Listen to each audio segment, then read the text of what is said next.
Jason returns home to Boston early from a business trip, eager to hug his wife and children, but finds only a note from his daughter. Mom left again. Mysterious phone calls, an empty apartment in the center of the city, and a confession from 16-year-old Emma turn his world upside down. His wife Alison has been cheating on him for years. Can Jason take legal revenge and protect his family from the lies? Jason Clark gripped the steering wheel of his Toyota Highlander as he navigated the familiar streets of suburban Boston, a faint smile tugging at his lips. The 40-year-old software engineer had just wrapped up a grueling week-long project in New York, installing a new system for a construction firm, and managed to finish a full 7 days ahead of schedule.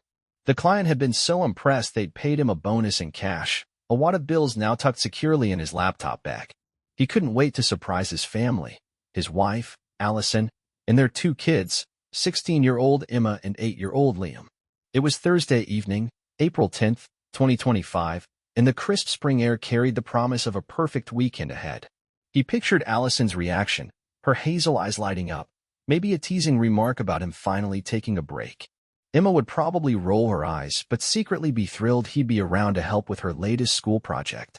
Liam would demand a wrestling match on the living room floor. After months of back-to-back trips, Jason craved the chaos of home. His 4-bedroom house in Newton, just outside Boston, came into view, its porch light glowing like a beacon. But as he pulled into the driveway, something felt off. The windows were dark. No chatter, no flicker of the TV. Just silence. Frowning, Jason grabbed his duffel bag and stepped out, the gravel crunching under his boots. He unlocked the front door and called out, "Alison? Kids? I'm home." His voice echoed through the empty foyer. No answer. He flipped on the lights, revealing the familiar clutter of shoes by the door and a stack of unopened mail on the console table. Dropping his bag, he ventured into the kitchen. That's when he saw it, a note pinned under a magnet on the fridge, scrawled in Emma's loopy handwriting. "Dad, I'm with Aunt Sarah. Liam's with me. Mom said she had to go out of town for work. Call me when you're back. E." Jason's stomach tightened. Alison hadn't mentioned any trips. He pulled out his phone and dialed her number. Straight to voicemail. "Hey, it's Alison. Leave a message." Her cheerful tone mocked the unease creeping up his spine. He tried Emma next. She picked up on the second ring. "Dad, you're back early." Emma's voice was bright, but there was an edge to it. "Yeah, kiddo. Where's your mom?" "The house is empty." There was a pause too long for comfort. She said she had some work thing. Left a couple days ago." "Didn't she tell you?" "No," Jason said, keeping his tone steady despite the alarm bells ringing in his head. "She didn't." "Where are you and Liam?" "With Aunt Sarah, at her place in Cambridge. We've been here since Tuesday. Mom said it'd be easier with her gone." Jason's mind raced. Alison worked as a project manager for a local architecture firm, and sure, she'd had overnight trips before, but never without a heads-up. "Okay, stay put. I'll come get you guys tomorrow after school. Everything all right?" "Yeah, we're fine. Liam's obsessed with Sarah's new puppy. Just call Mom, okay? She's been weird lately." "Weird how?" Another pause. "I dunno. Quiet. Distracted.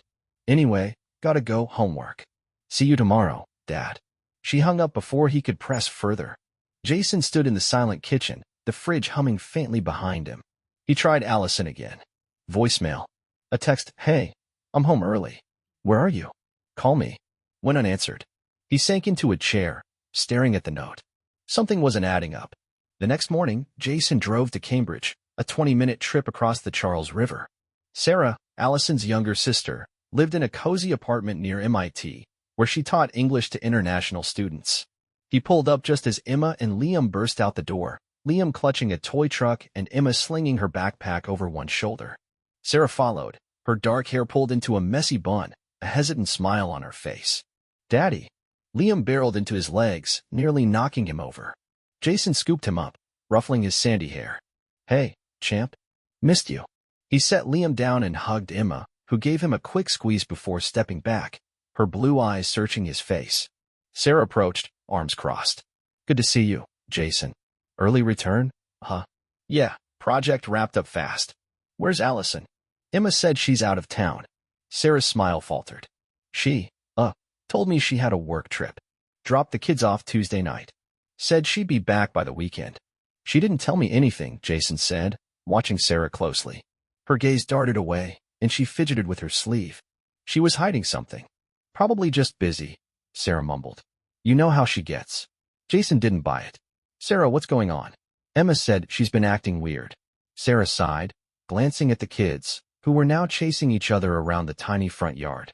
Look, Jason, I don't know details. She's been distant. Keeps saying it's work stress. But she asked me not to bother you about it. Bother me? Jason's voice sharpened. She's my wife. I deserve to know where she is. I get that. I don't have answers. Call her, okay? He nodded, jaw tight, and corralled the kids into the car. As they drove back to Newton, Emma piped up from the back seat. Dad, can I tell you something? Always, Em. What's up? She hesitated, twisting a strand of hair around her finger. Mom's been gone a lot. Like, every time you're away. She says it's work, but I don't think it is. Jason's grip tightened on the wheel. What makes you say that? I saw her packing once. No laptop, no files, just clothes. Fancy stuff. And she's always on her phone, smiling at texts she won't let me see. Liam chimed in, oblivious to the tension. Yeah, and she leaves us with Aunt Sarah all the time now. I like the puppy, though. Jason forced a smile for Liam's sake, but inside, his mind churned. Back home, he settled the kids, Liam with his toys, Emma with her homework, and dug deeper. He checked their joint bank account. No unusual withdrawals, but the rental income from their downtown Boston condo hadn't hit in months. Alison handled the tenants. She told him they were a quiet couple paying on time. He grabbed his keys. I'll be back soon, guys. Stay here. The condo was a 15-minute drive into the city. When he arrived, the building was quiet, the lobby empty. He took the elevator to the 5th floor and unlocked the door to Unit 5B. The place was spotless, too spotless. No furniture, no signs of life. Just a faint whiff of Alison's perfume lingering in the air. His heart sank. Whatever she was hiding, it started here. Jason stood in the middle of the empty condo, the silence pressing against his ears like a weight. The faint scent of Alison's floral perfume, jasmine and vanilla, hung in the air, a cruel reminder of the life he thought they shared. The place was pristine. No dishes in the sink, no clothes strewn about, no trace of the tenants Alison swore were paying $2,000 a month. He'd trusted her to handle the rental, a side gig to pad their savings, but now the truth gnawed at him. Where was the money? And where was she? He pulled out his phone and scrolled through their joint account again. The last deposit from the condo was over 6 months ago. Alison had brushed it off when he'd asked last fall, saying the tenants paid in cash and she'd forgotten to deposit it. He believed her, why wouldn't he? She was his wife of 17 years, the mother of his kids. But Emma's words echoed in his mind. She's always on her phone, smiling at texts she won't let me see. Jason's gut twisted. He needed answers. Back in Newton, the kids were still settled. Liam building a Lego tower, Emma hunched over her laptop. Hey, Em. Jason called, keeping his tone casual. Can you come here a sec? She shuffled into the kitchen, her sneakers scuffing the hardwood. What's up, Dad? He leaned against the counter, arms crossed. You said Mom's been weird. Tell me more. Emma bit her lip, glancing at Liam through the doorway. I don't know. She's gone a lot when you're away. Like, every time. She says it's work, but she doesn't take her work stuff. Just her overnight bag, the nice one. And she's super secretive. Last week, I asked who she was texting, and she snapped at me to mind my own business. Jason's jaw tightened. Anything else? Yeah. Emma hesitated, then pulled out her phone. I didn't want to snoop, but I took this a month ago. She swiped to a blurry photo. Alison in their driveway, laughing, her arm around a tall man with dark hair. They were climbing into a sleek black Audi, not Alison's practical Honda. The timestamp read 8:47 p.m. when Jason had been in Chicago for a job. His chest constricted. Who's that? I don't know, Emma said quietly. I saw them from my window. She told me she was meeting a client, but clients don't hug like that. Jason stared at the photo, the man's face too grainy to identify. Thanks, Em. Don't worry, okay? I'll figure this out. She nodded, but her eyes were wide with unease. Dad, are you and Mom okay? We'll be fine, he lied, forcing a smile. Go finish your homework. As Emma retreated, Jason's resolve hardened. He needed proof. He called Sarah next, catching her just as she was leaving her apartment. Sarah, it's me. I need the truth. Where's Alison really at? Jason, I told you. She said work, Sarah replied, her voice tight. I don't know more than that. You're a terrible liar. Emma's noticed things. The condo's empty, no tenants, no nothing. What's she hiding? A long silence stretched over the line. Finally, Sarah sighed. Okay, look. She's been off for months. She asked me to cover for her, said it was stress, that she needed space. I didn't ask questions because she's my sister. But I've seen a guy pick her up a few times. Tall, dark hair, fancy car. I thought maybe it was work-related. It's not, Jason snapped. She's lying to all of us. If you know where she is, tell me. I don't. I swear. She just said she'd be back Sunday. Jason, I'm sorry. I didn't want to get in the middle of this. He hung up, frustration boiling over. The pieces were falling into place, and he hated the picture they formed. Alison wasn't just distant, she was living a double life. He grabbed his laptop and logged into her iCloud, a trick he'd never thought he'd use. Her location was off, but her photo backup synced automatically. Scrolling through, he froze. There it was, a selfie from 2 days ago, Alison beaming beside the same man from Emma's photo. They were in a dimly lit restaurant, wine glasses in hand, her head resting on his shoulder. The caption, best date night yet. Jason's breath caught. He recognized the spot, Legal Seafoods, a swanky place downtown. The date stamp was Tuesday, the day she'd supposedly left for a work trip. He kept digging. More photos, the man kissing her cheek outside Fenway Park, their hands linked at a coffee shop. Then a text screenshot she'd saved. Can't wait to see you. Nate. Miss you already. Nate. The name hit like a punch. He cross-checked her contacts. Nate Pierce, a project manager at her firm. Jason had met him once at a company picnic. Charming, slick, married. A quick Google search confirmed it. Nate's LinkedIn boasted his role at Alison's company, and a Facebook profile showed him with a blonde wife and a toddler. Jason's hands shook as he pieced it together.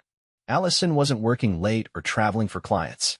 She was with Nate, using the condo as their hideaway, pocketing the rent, money for herself. He called her again. Voicemail. Alison, it's Jason. I'm home. We need to talk now. No response. He texted Nate's number from her contacts. This is Jason, Alison's husband. Where is she? Minutes ticked by. Nothing. Desperate, Jason drove back to the condo that night, parking across the street. At 9:32 p.m., a black Audi pulled up. Nate stepped out, adjusting his jacket, followed by Alison, her laughter cutting through the quiet. They disappeared inside, the lights flicking on in Unit 5B. Jason watched, his heart sinking into a cold, hard resolve. This wasn't a fling, it was a betrayal woven into their lives for months, maybe years. He didn't storm in. Not yet. Instead, he dialed a number he'd found online, Mike Russo, a private investigator based in Quincy. Mike, I need you to dig into my wife and her boyfriend. Photos, receipts, whatever you can get. I'll pay double to have it by tomorrow. You got it, Mike rasped.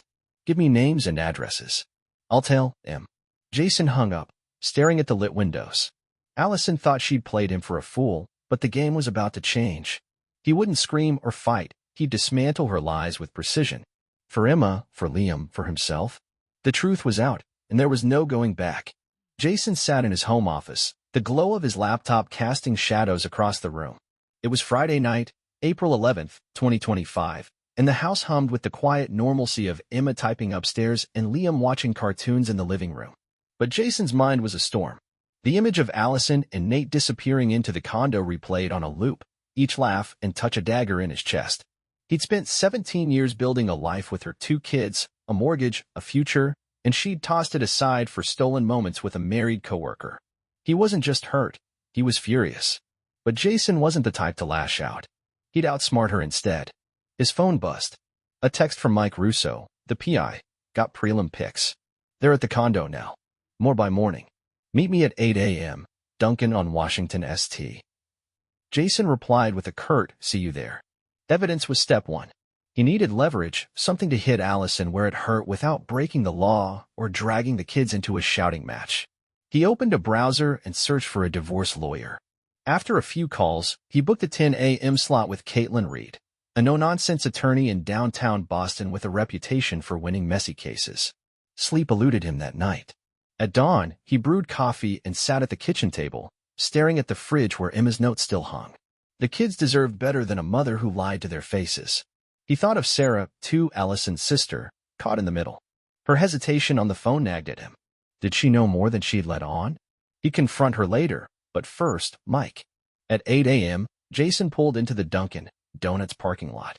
Mike, a stocky guy in his 50s with a gray buzz cut and a leather jacket, slid into the booth across from him, a manila envelope in hand. Morning, Mike grunted, sipping his coffee. You're not gonna like this, but you'll thank me. Jason took the envelope, his pulse quickening. Inside were photos. Alison and Nate at the condo door, arms around each other.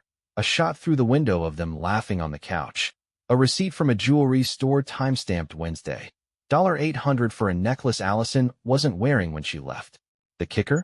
Bank records Mike had pulled from a contact.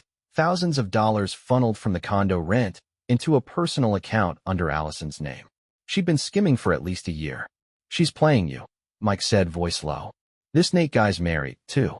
Wife's Lori Pierce, works at a preschool. No clue yet if she knows. Jason's hands clenched the photos. She's stealing from us. From the kids. Yep. And spending it on him. I'll tell him today, get you more. You moving forward. Yeah. Jason said, sliding the envelope into his bag. I've got a lawyer at 10. Keep digging. Mike nodded and left. Jason drove to Caitlin Reed's office, a sleek high-rise overlooking the Charles River. Caitlin, a sharp-eyed woman in her late 30s, greeted him with a firm handshake. Mr. Clark, what's the situation? He laid it out. Alison's affair, the condo scam, the kids' confusion. He handed over Mike's evidence. I want a divorce, full custody of Emma and Liam, and I want her to pay for what she's done. Legally. Caitlin scanned the photos and records, her pen tapping the desk. Solid start. Infidelity won't sway custody much in Massachusetts. It's no fault here, but her financial misconduct will. She's been siphoning marital funds. We can argue she's unfit, especially if the kids back you up. Emma's old enough to have a say in court. She will, Jason said. She's already on to her mom. Good. I'll draft papers today. We'll file Monday, serve her Tuesday. You've got the condo in your name. Jointly owned, but I bought it before we married. She handled the tenants. Even better. We'll push for 80% of joint assets to you, 20% to her, and no alimony. She's got income. I'll need her current location. She's at the condo with him, Jason said, voice steady despite the ache. I saw them last night. Caitlin raised an eyebrow. Perfect. I'll coordinate with a process server. One more thing, don't confront her yet.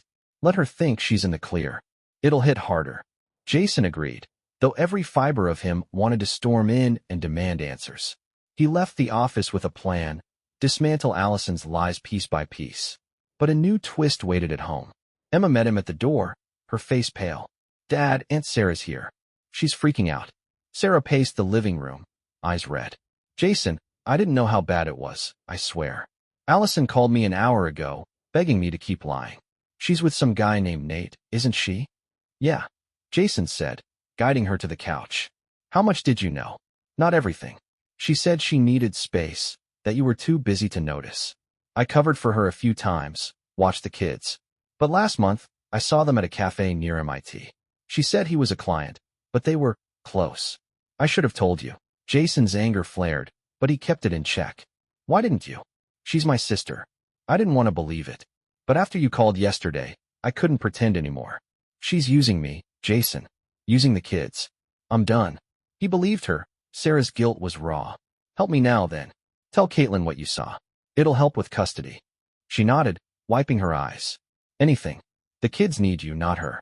That evening, Jason took Emma and Liam for pizza, keeping things light. But Emma cornered him outside the restaurant. Dad, I heard you and Sarah. Mom's cheating, isn't she? He sighed, kneeling to her level. Yeah, I'm handling it. You and Liam are my priority. I knew it. She whispered, tears welling. She's been different for ages. I hate her for this. Don't hate her, Jason said, though his own heart echoed the sentiment. She made a choice. We'll be okay. Back home, Mike texted. Nate's wife just showed up at the condo. Big fight. Alison's alone now, crying on the balcony. Jason stared at the message, a grim satisfaction settling in. Lori Pierce must have gotten wind of it. Maybe Mike tipped her off. The net was tightening, and Alison didn't even know he'd cast it. He called Caitlin. Nate's wife knows. Things are unraveling. Excellent, she replied. Let it play out. We'll serve her Tuesday, catch her off guard. Stay calm. Jason, you're winning this. He hung up, staring out the window at the darkening sky. Allison's world was crumbling, and he'd make sure it fell cleanly, legally, leaving him and the kids standing tall. The plan was in motion, and there was no turning back. Jason woke early on Tuesday, April 15th, 2025, the weight of the day pressing down like a storm cloud. The kids were at school, Emma with her debate team, Liam at a friend's house after class, and the Newton home felt eerily still. Today was the day. Caitlin had confirmed the divorce papers were ready, and a process server would deliver them to Alison at the downtown condo by noon. Mike's latest update buzzed on his phone. Nate bolted after his wife's blowout. Alison's still there. Looks rough. Jason didn't reply. He wanted her blindsided. He spent the morning tying up loose ends. He'd already changed the locks on the house over the weekend, a quiet act of defiance Alison wouldn't notice until she tried her key. The joint account was frozen, per Caitlin's advice, with only a few bucks left, enough to avoid legal pushback but not enough for Alison to lean on. He'd moved most of their savings to a new account in his name, using proof of her financial deceit to justify it. Every move was calculated, every step legal. This wasn't about revenge for the sake of spite. It was about protecting Emma and Liam from a mother who'd chosen lies over them. At 11:30 a.m., Jason drove to the condo, parking a block away. He wasn't supposed to confront her. Caitlin had been clear, but he needed to see it happen. Through tinted windows, he watched the building entrance. At 11:58, a wiry man in a gray jacket, the process server, strode up, clipboard in hand. He buzzed the intercom, waited, then slipped inside when a resident exited. Jason's heart thudded. Minutes later, the server reemerged, gave a thumbs up to no one in particular, and left. It was done. His phone rang. Caitlin. Papers served. She signed for them. Server said she looked like hell, crying, hair a mess. You sticking to the plan? Yeah, Jason said, voice steady. No contact. What's next? She's got 30 days to respond. I'll push for a hearing ASAP. Her fraud gives us leverage. Sit tight. He hung up, eyes locked on the condo.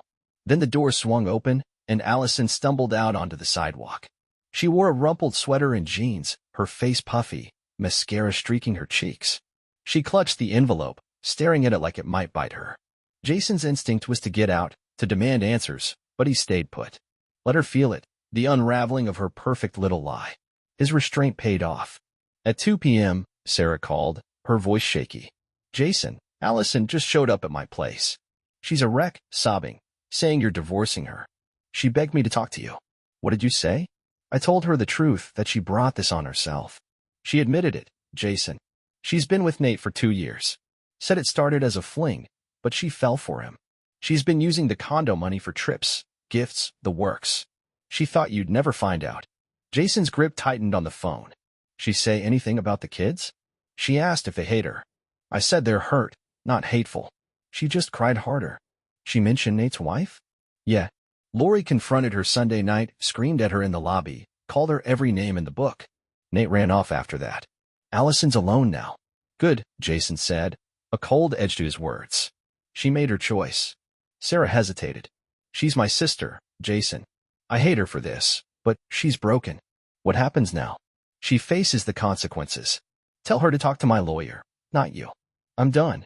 He ended the call, a grim satisfaction settling in. But the day wasn't over.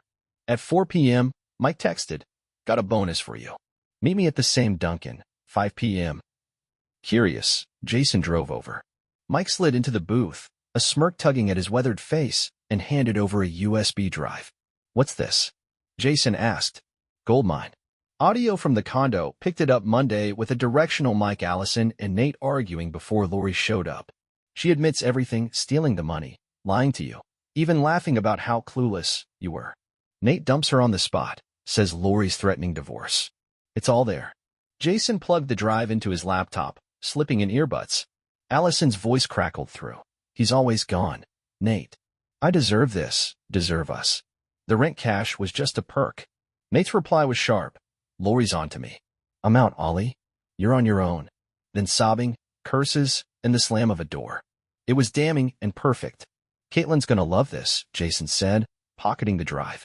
Anything else? One twist, Mike said, leaning in. Lori's not just mad, she's connected. Her brother's a cop, works fraud cases. She's pushing him to investigate Alison's rental scam. Could mean criminal charges. Jason blinked, the implication sinking in. She'd go to jail? Maybe. Depends on how hard Lori pushes. Either way, Alison's toast. Back home, Jason cooked dinner, spaghetti, the kids' favorite, keeping things normal as Emma and Liam trickled in. But Emma lingered after Liam ran off to play. Dad, Mom called me today. His fork paused midair. What did she say? She was crying. Said she's sorry, that she messed up. Asked if I'd see her. I told her I don't know, that she hurt us. She hung up after that. Jason set his fork down, meeting her gaze. You don't have to see her, Em. Not if you're not ready. I'm not, she said, voice small but firm. I just want you and Liam. You've got us, he promised, pulling her into a hug. She clung to him, and for a moment, the chaos faded. That night, Caitlin called again. Lori Pierce reached out. She's got her own lawyer, wants to coordinate. She's livid, says Nate's begging to come back, but she's done. She'll testify about the affair if we need it. Use her, Jason said. And Mike's got audio, Alison confessing everything. Caitlin whistled. This is a slam dunk. Hearing set for next Friday. Alison won't know what hit her. Jason hung up, staring at the ceiling. The reckoning had come, not with fists or shouting, but with cold, hard proof. Alison's empire of deceit was collapsing, and he'd built the trap himself. 1 week to go, and it'd all be over. The courtroom in downtown Boston buzzed with quiet anticipation on Friday, April 25, 2025. Jason sat beside Caitlin Reed, his navy suit crisp, his expression calm but resolute. Across the aisle, Alison slumped in her chair, her attorney, a harried-looking man in a cheap tie, flipping through papers. She'd aged a decade in 2 weeks, dark circles under her eyes, hair pulled into a messy ponytail, her usual confidence gone. Emma and Liam weren't there. Jason had spared them this, but their statements, written with a counselor's help, sat in Caitlin's file, ready to seal the case. The judge, a stern woman with silver hair, called the room to order. Clark versus Clark. Divorce and custody hearing. Let's proceed. Caitlin stood, her voice crisp. Your Honor, we're seeking dissolution of the marriage, full custody for Jason Clark, and an 80-20 split of marital assets in his favor. Evidence shows Alison Clark engaged in prolonged infidelity and financial misconduct, diverting joint funds for personal use. We have photos, bank records, and audio admissions. Alison's lawyer rose, clearing his throat. My client acknowledges the affair but contests the asset split and custody. She's willing to negotiate. Negotiate. Caitlin cut in, sliding documents across the bench. She stole over $24,000 in rent money from a condo she claimed was leased, money meant for their children. Here's the audio. She brags about deceiving her husband. Her daughter, Emma, confirms emotional neglect. Mrs. Clark prioritized her lover over her family. The judge skimmed the evidence, her frown deepening as Alison's voice crackled through a speaker. He's always gone, Nate. I deserve this. Alison shrank in her seat, avoiding Jason's gaze. He felt no pity, only a dull ache for the years he'd trusted her. Mrs. Clark, the judge said, peering over her glasses. Anything to add? Alison's voice trembled. I messed up. I'm sorry. I just want my kids back. Apologies don't erase actions, the judge replied. The court values stability for the minors. Mr. Clark, Jason stood, steady. I've been there, Rock. Emma's 16. She's clear she wants me. Liam's 8. He needs consistency, not a mother who disappears. I won't block her from seeing them if they agree, but I'm their home. The judge nodded, then ruled. Marriage dissolved. Full custody to Jason Clark. Visitation at the children's discretion. Assets split 80-20, no alimony. Mrs. Clark's income suffices. Case closed. The gavel banged. Alison sobbed quietly as her lawyer patted her shoulder. Jason exhaled, the weight lifting. Outside, Caitlin grinned. Clean win. She's got nothing to fight with. Thanks, Caitlin, he said, shaking her hand. What about Lori Pierce? She's divorcing Nate, using our evidence. And her brother's fraud case against Alison is moving. Could mean probation, maybe jail. She's done. Jason drove home, the spring sun warming Newton's tree-lined streets. Emma and Liam waited on the porch with Sarah, who who'd become their rock these past weeks. Liam ran to him, hugging his legs. "Did you win, Dad?" "Yeah, buddy," Jason said, ruffling his hair. "We're staying together." Emma joined them, her smile tentative. Mom called again. "I didn't pick up." "You don't have to," Jason said. "Whenever you're ready, or never. Your call." Sarah approached, eyes soft. "You're amazing with them, Jason. I'm so sorry I didn't speak up sooner." "You're here now," he said. "That's enough." Days later, a letter arrived from Alison, forwarded through Caitlin. "Jason, I know I've lost you all. I was selfish, stupid. I won't fight the divorce. Just let me see them someday. I'm moving to Portland, starting over. I hope you're happy." He tossed it in the trash. She'd face her consequences alone. Meanwhile, Nate's life imploded. Lori's divorce stripped him of half his assets, and his company fired him after her brother's investigation leaked to HR. Rumors swirled he'd moved back to his parents' basement in Worcester, jobless and disgraced. Jason didn't care. He'd gotten justice without lifting a fist. Summer came, and normalcy returned. Jason cut back on work trips, coding from home to be there for Emma's SAT prep and Liam's Little League games. Sarah pitched in, cooking dinners and joking with the kids, her guilt fading into a quiet loyalty. One Saturday, they piled into the Highlander for a Cape Cod getaway, sandwiches packed, laughter filling the car. Emma cranked the radio, Liam sang off-key, and Sarah caught Jason's eye with a grin. "Feels good, huh?" she said. "Yeah," he replied, the ocean ahead sparkling. "Feels like us." Back in Boston, Alison sat in a cramped Portland studio, staring at a phone that never rang. Her fraud case loomed, probation likely, a mark on her record forever. She'd gambled everything and lost, her family, her lover, her pride.